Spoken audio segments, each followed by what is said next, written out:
are here for our Mastery Chat recap. I have not had the opportunity to be a part of a Mastery Chat recap live after in a very long time, but holy cow, am I glad that I am a part of this one, because Vic, you did amazing hosting Mastery Chat, and I was so honored to be able to recap the conversation with you, because holy cow, that was a busy chat. So for everybody here that is popping in, love the comments so far. Vic, would you mind introducing yourself, telling a little bit about yourself to our amazing network who is excited to hear our Mastery Chat recap? Sure. Usually people don't give me the mic because I take a long time, but I'll be brief. I like that. You go for it. By midnight. Yeah, I'll end by midnight. No, just joking. But anyway, I'm Vic Nixon, and I'm educated in Texas, over 20 years experience. My background is in behavior adjustment, but right now I'm the truancy principal at a large high school in Texas. Truancy is a big deal here. And again, I have over 20 years experience. I was in the military, 6 years, troops to teachers, teaching. Army, like I say, troops to teachers, how I entered the profession. And that's basically me in a nutshell. Oh my gosh, Vic, I have been connected with you for a little bit, but not for as long as I'd like, because holy cow, did you share a lot of great information tonight. I actually just finished up doing a few stories on our Instagram, because I was talking about, I'm like, guys, if you're an educator anywhere in the world right now, go back and reread what this chat was about, because there were so many ideas and resources shared by everybody there. And it was really your amazing questions that you crafted. So would you mind telling us a little bit, what was the topic for tonight, and why was that the topic that you're passionate about sharing for Mastery Chat? Okay, it was valuing diversity. Diversity is kicked around as a phrase, and diversity, especially now with what's going on in our country, diversity seems to be a catchphrase, a fad, and I don't want to be a fad. Obviously I'm affected by diversity. We all are. But diversity has played a big role in my life. And the thing about diversity, we have to do it. That's why I say value diversity. You can't just say it and have a chat and then just disappear. And that's why I asked I guess the last question was, what are you going to do to promote diversity in your professional lives, also in your personal life? Is that you got to do something about it. It can't be a fad. It just stops. Or you have a professional development training and you have it there and you clap, oh, wow, that's good ideas. And you go back to your school and you forget all about it. So that's why I came crafting those ideas. Well, and Vic, I couldn't agree more, because every time we've been having these conversations for change, every single week, I think about the fact that we cannot have this just be a fad, because my concern is that we're going to get overwhelmed heading back into schools, and then these important conversations are going to go to the back burner. And we really need to keep this at the forefront of not only our conversations as educators, but our minds as classroom teachers, to ensure that we are supporting our students. And I'm so glad that you also see that as a need. I think that was very well shared in this chat specifically, because people shared so many ideas on how they're going to continue forward. I know you mentioned that was your last question that you asked of the night. And granted, this was an hour chat. There was a lot shared. But was there any ideas that people shared kind of at the tail end that we can, celebrate a little bit of ideas, how people are continuing to bring this idea to the forefront in their classrooms when they head back to school? Well, I think in general that it's more about you as a personal accountability. One of the things I like to discuss in chats is about your personal network. But basically, I guess they say Sundays are the most segregated days in America, because we go to black churches, white churches, or whatever your religion is, and we don't mingle. We don't have a diverse social network. We have workers. We go to work. We go to school. We have people who we work with. Then we do what we have to do. Then we go home. But very rarely do we actually have, I guess, close friends of a diverse network.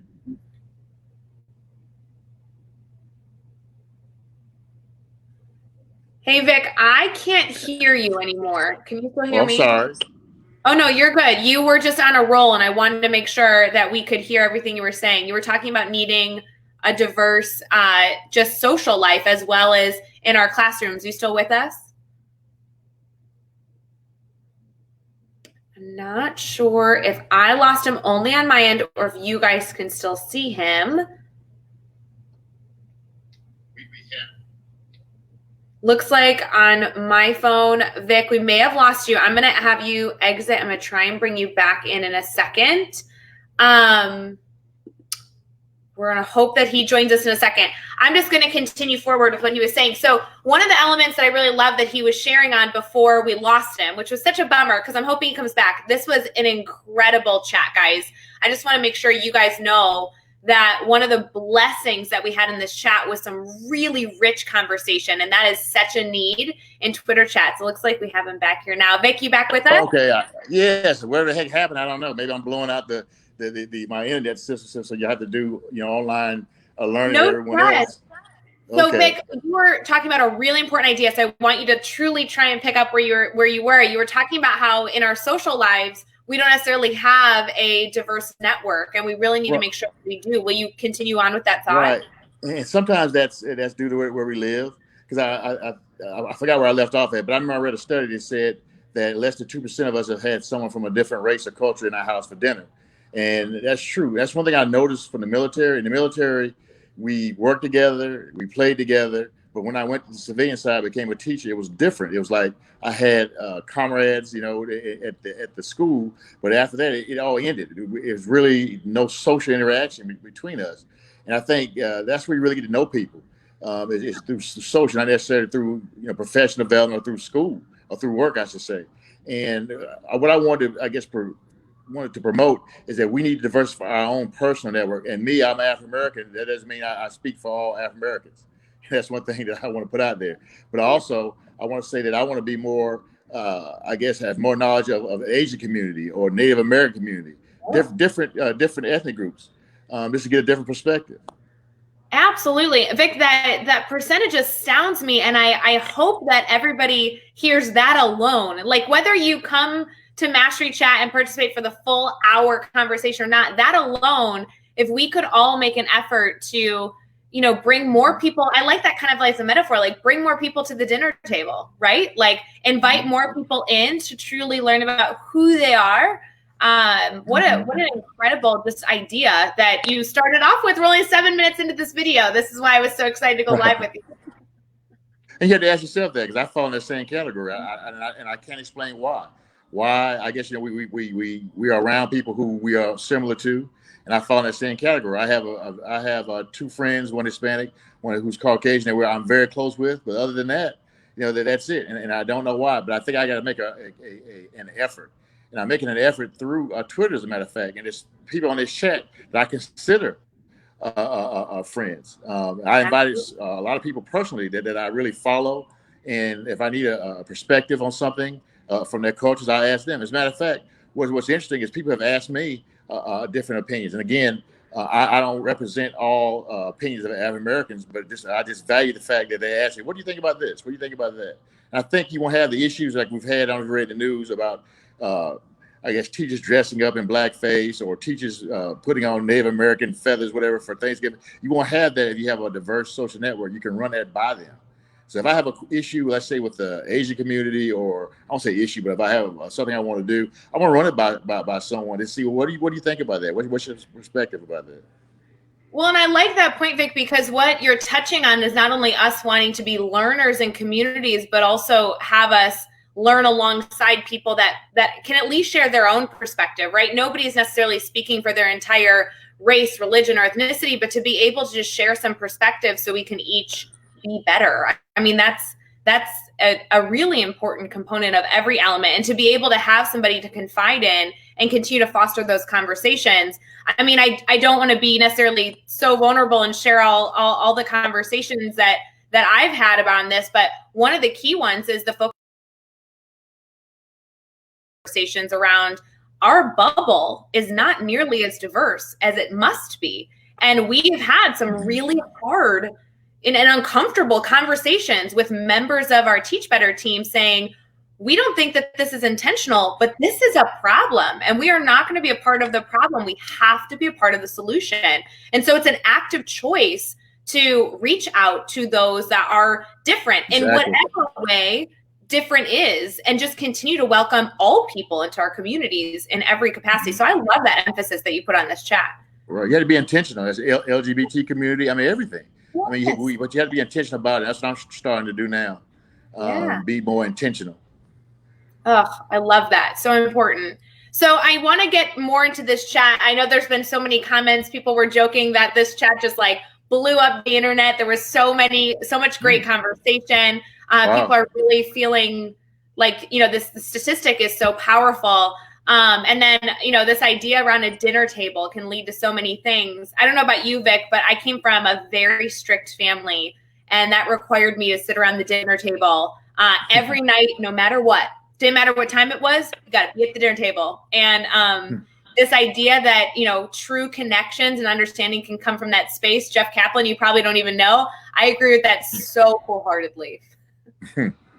I agree. We came from the same family. I guess I came from military family, so we had to eat at the same time. But that's when you had those conversations. That's when defenses seem to drop, and you had those conversations. Part of the problem is that there's defenses that are up. Because right now, like I talked to my I have more than one Caucasian friend, don't get me wrong, but as a professional in education, and he tells me, he says sometimes he just don't want to say the wrong thing to make people think he's prejudiced. He's more hypersensitive now, but right now we have such a good relationship. He can run things by me, I run things by him.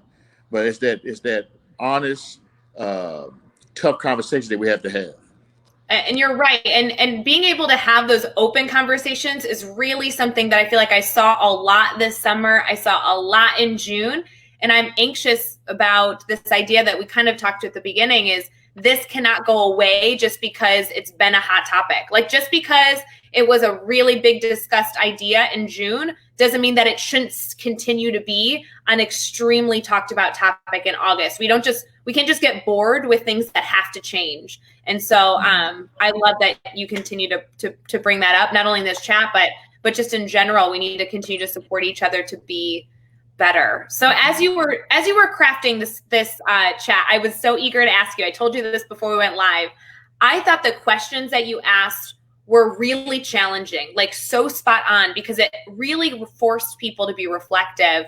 Was there any question that you put together that you were either excited to ask to see what the response would be, or I'll even give you that when you asked it, you didn't think that the question would kind of go that direction? Was there one or the other idea that was interesting to you? I think the interesting question is about your own personal network. We talk about how we're inclusive for our kids, but taking it as an individual, do you think that it's important to have a diverse social professional network? And some people don't even think about it. Oh, okay, because that's where they are, it's where their school is. I want to get some more internal, thought-provoking, questions out there. Because again, we can define diversity, define equity, and say we do this for our classroom. But what about ourselves? Because really, the only thing we can change, the only people we can change is ourselves. We can set the environment up how we want to in our classroom. But I think we change ourselves, and that's what our students feed off on. Well, and actually, that's a point I was just Teachers Deserve It, a book that I was recently a part of, just published. And one of the main things in the first chapter is you can't change people, but you can empower and inspire them to change. And that's the work that we need to do right now. We need to be better as individuals so that we can hopefully continue to inspire others to make that choice as well. Can I ask you, Vic, are there any strategies or tips that you can give to somebody who's maybe reflecting back on this chat and saying, my network truly is not as diverse as it needs to be in all different realms? What's kind of the first step I can take? Well, I don't want to promote it, but there's an organization called NABSE, the National Alliance of Black School Educators. NABSE, they have a Twitter handle too, at NABSE, NABSE, and it's called National. It's the Alliance of Black School Educators, but it's for all educators, and it's diverse. They have conferences. I've been a member for quite some time. And it's very diverse, and they go over different issues as affecting students, because the majority of our students, we know, are students of color. Yeah. And that's what this organization does. And there's also states have an affiliate as well. Texas has one, the Texas Alliance of Black School Educators. And I suggest joining organizations like that, joining organizations that are, I guess, more associated with Hispanic or whatever case may be. We need to join organizations. So what you have to do. What a great suggestion, Vic. I think there's so many different ways to do that, but I love the idea of going to the people who are already doing the work, seeing the people that are connected to them, seeing the people that they are choosing to connect with. That's a really easy thing, to go to one Twitter account, one organization's website, and just start your journey, right? It's not something that's this far-fetched idea that everyone needs to set aside 6 hours on their Saturday afternoon to, figure out this problem. We're talking about one step. Go to one Twitter account or one website or whatever, and choose to actively start this journey, and then just keep it up. Mm-hmm. I agree 100%. But it's got to be intentional. You have to make the intent to do it. Because it took me a couple of years to join. It took me about 5 years. I kept saying I was going to do it, and I finally did it. And just get diverse perspectives, And isn't that funny? There's so many things that are good for us that we don't choose to do, right? So many things that we're like, because it's for me, it almost goes to the bottom of the to-do list. You see a lot of that with teacher self-care or professional networking or professional growth. We say, it's because it's for us. I'm going to put lower on the list. And I'm going to put other things that affect people higher. And the reality is that this is affecting others. This needs to be the highest on our list. And to really be intentional, that could be intentional for 5 minutes every day. It doesn't need to be something that means that you need to give up all your extra activities to be able to make this your focus. You just need to continue to be an advocate for the people that make us better, people that make us better educators. I agree. But one thing about the education, I guess teachers, we're too humble. I see that at interviews, teachers don't want to, they're just very humble. I mean, it's just a very humble profession. I see that when teachers interview, they don't want to bring themselves out. And I think that's part of it, is we care for everyone else, like you said, and not for ourselves. And the reality is while this really is for us, it's also for others. And so while it's great and we need to encourage each other to, enjoy that. I mean, being humble is good, but we really need to celebrate each other as well. And not only celebrate each other by identifying great lesson plans and things like that, but also celebrating each other's backgrounds. It's a gift. It's a blessing that we all come from different backgrounds.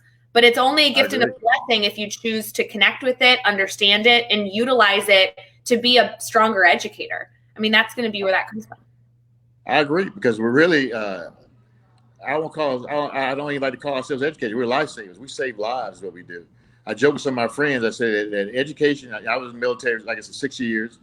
Matter of fact, dealt with nuclear weapons, to be honest with you. And I think our job is just as important as the job I had before, because we are saving lives. There are kids out there that are going under, that are taking gulps, especially now they're taking gulps. And we as educators stick our hand out there and pull them out. So being an educator is a vital job. And I really appreciate being an educator. I appreciate being around educators. I appreciate this chat, because now with the internet and being virtual, I mean, you can live in an isolated area and still have a diverse network. This through the chats we had tonight. You're completely right. And that is the gift of the internet right now, is that if you are living on Educator Island, it's a choice. So choose to grow your network, and not just with educators that are like-minded, but educators that are different than you, whether they have differing opinions, different race, different ethnicity, religion, anything in between. Go grow your network so we can be better. I love this. We've gotten so many comments so far. People are so happy about your sharing. The need to be intentional. Jeff asked a question for me specifically. Do you talk to your students about being Jewish? Interesting. So Jeff Kaplan knows, and I don't know if I'm Jewish, and I shared that on a live video as we were actually talking about the need for us to have a diverse network, because we were talking about race, and we were talking about how, being in a minority is challenging. And yet I was talking about how I'm in a minority, but I can hide it, and how that actually is something that I choose to do sometimes. And isn't that unfortunate that we live in a world that we feel the need to do that if we can? It's so foolish. So to be honest, Jeff, yeah. That's so an interesting question. I never thought about that. Maybe I need to expand I need to expand my network. I never thought about like you say, Jewish students. I'm sure we have some on my campus, but I just didn't think about it.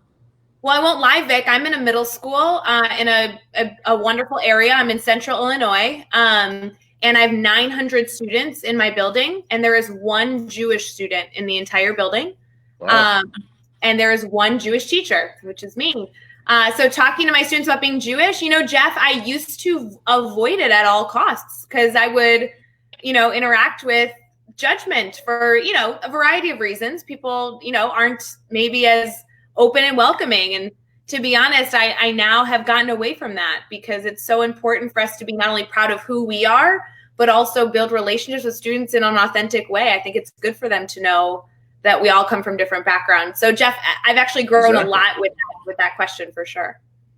Okay, I'm gonna expand my social network. I'll put you in my PLN now. There you go. So I can learn. Okay.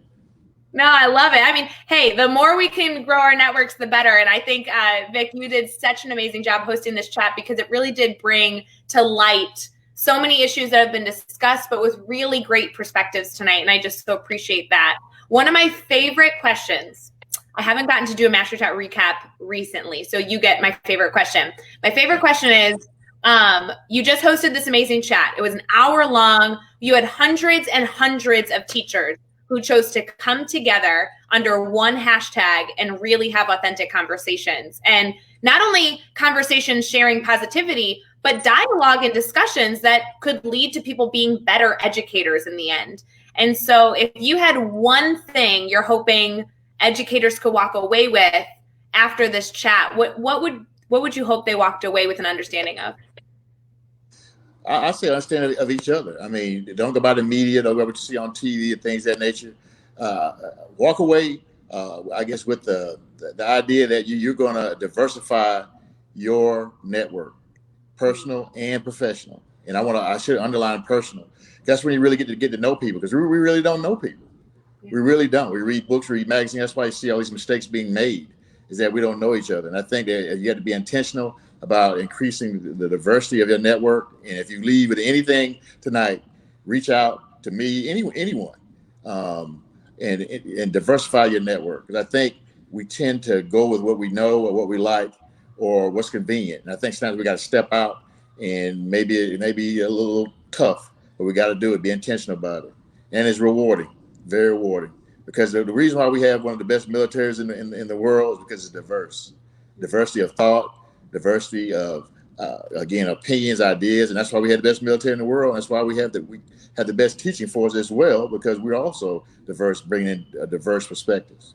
Yeah. So, in a nutshell, diversify your personal life and your personal, and your professional network. Vic, that's two things. That's two things. I'm sorry. But it's perfect. I mean, two things that are important. So that's really important. I want to make sure that those two things can both be celebrated. That's wonderful. I do want to comment on one comment that we had here. I think it's really important that we address this. And then obviously, if anyone else has questions, they can throw them in. Alex talks about how he never talks about his faith in school because he doesn't want other people to accuse him of doing something inappropriate. And I would say, Alex, while there absolutely, I want to make sure you know this, there's a time and place to choose to share about your life. And that goes for race, religion, ethnicity, or anything in between. There is a time and place that is appropriate and some that are inappropriate. And to be honest, Alex, when I talk about being Jewish at all, if ever with students, it's because a holiday is coming up that I don't celebrate. And they ask me like point blank what I'm doing for the holiday. So very often it's Christmas and they go, "Oh, Miss Hewart," coming from a place of love. They're like, "Oh, Miss Hewart, what are you doing for Christmas?" And rather than lie, because that seems wrong, I just get to say, "Oh, you know what? I don't celebrate that holiday, but so many of my friends do. So I don't have plans, but what are you doing? I'd love to learn about what you do on that day." And so that usually very frequently brings up that I don't celebrate the same holidays. Not all of them, at least. I mean, we celebrate other holidays together, but not that one specifically. And so it just is an organic conversation that I do absolutely believe you need to keep appropriate. But just like we are going to continue to discuss, issues with our students on accepting all people, sometimes these things do come up. So it is important. But Vic, I don't know if you have any additional elements you want to add to that.